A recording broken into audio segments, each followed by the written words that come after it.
Balita naman sa ibang bansa, hindi bababa sa 35 ang namatay sa Northwest Pakistan dahil sa matinding pag-uulan at snowfall. Ayon sa Provincial Disaster Management Authority doon, 12 na rin ang sugatan. Sabi ng Pakistan Meteorological Department, hindi karaniwan ang pag-snow sa lugar sa buwan ng Marso. Isa sa mga posibleng dahilan daw nito ay ang climate change.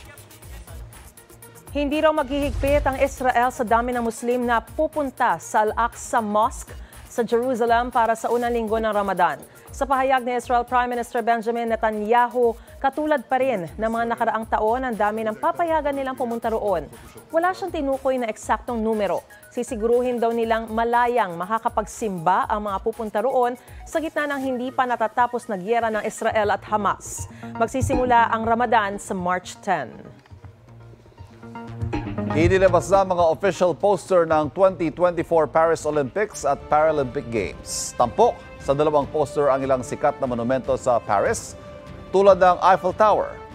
Makikita rin ang pagdarausan ng mga kompetisyon.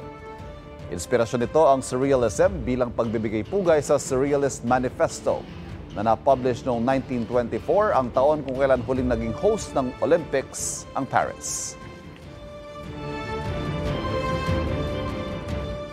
Igan, mauna ka sa mga balita. Mag-subscribe sa GMA Integrated News sa YouTube. Sa mga kapuso abroad, subaybayan nyo kami sa GMA Pinoy TV at sa www.gmanews.tv.